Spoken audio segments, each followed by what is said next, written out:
Sa video nga na ito mga ka-jungle ay isi-share ko sa inyo ang mga halaman na makakati.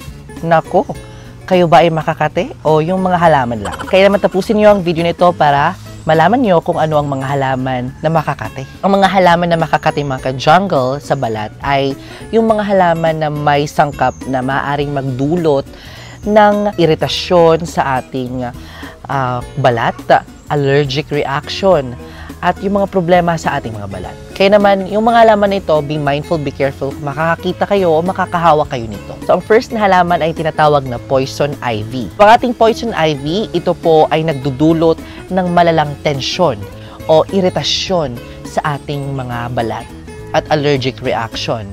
So, ito po ay gumagapang na halaman at makikita po ito sa mga kagubatan din. Kaya naman, kung makakita kayo nito mga ka-jungle, be mindful and be careful na lang. So, ang sunod naman ay tinatawag na poison oak. So, itong halaman na ito, yung kanyang scientific name is Toxidendron pubescens. So, tinawag siya ng ganon kasi isa siyang toxic na halaman. Actually, nakakita ako nito nung nasa summer ako.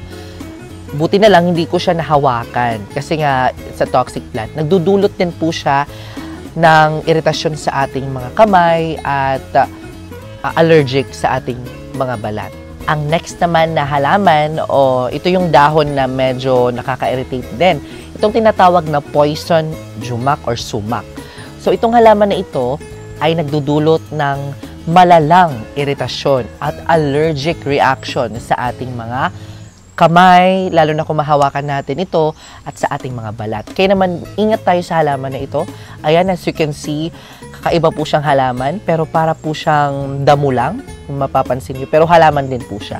At inaalagaan din po ito dahil nga yung ibang mga scientist pinapag-aralan kung ano yung magandang maidudulot din sa ating mga katawan. Next na halaman ay yung tinatawag na sting nettle. Pag makahawak kayo ng dagta galing sa dahon ng halaman na ito ay nagdudulot ng pagkirot at pagpangangati sa balat. Kaya naman mag-ingat kayo nito mga ka-jungle dahil sobrang kati at delikado ang halaman na ito.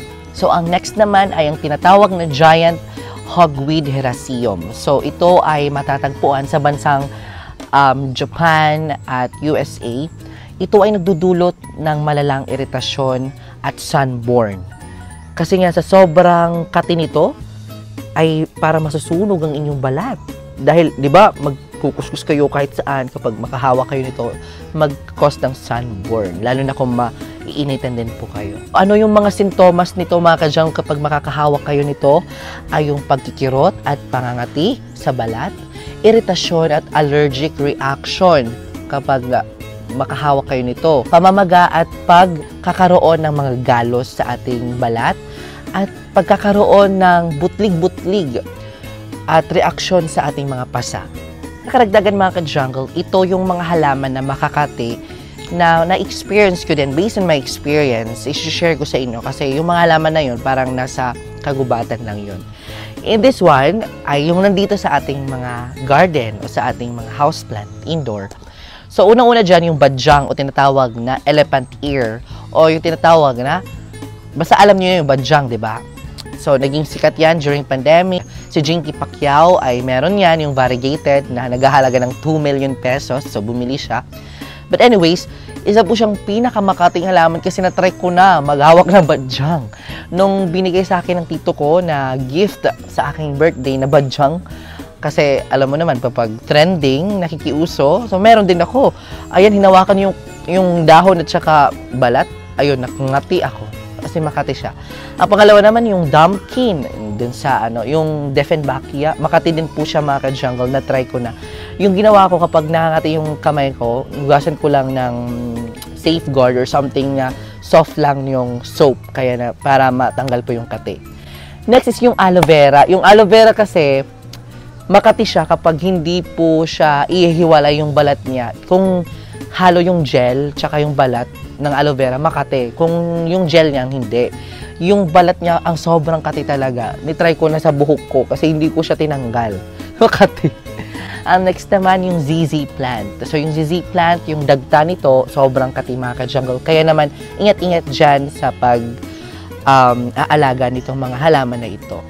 So, yun yung mga halaman na sobrang kate kapag hahawakan. And I hope be mindful na lang sa pag-aalaga kapag meron kayo nito sa inyong mga bahay o tahanan. At kung may mga bata kayo o mga pets, ilagay nyo lang sa mataas na lugar para hindi maabot ito. So yun mga ka-jungle, I hope may natutunan naman kayo in today's video sa ating halaman knowing about plants na makakate. Thank you so much for watching this video and I hope may natutunan kayo. And I will see you next episode because more plant, less stress.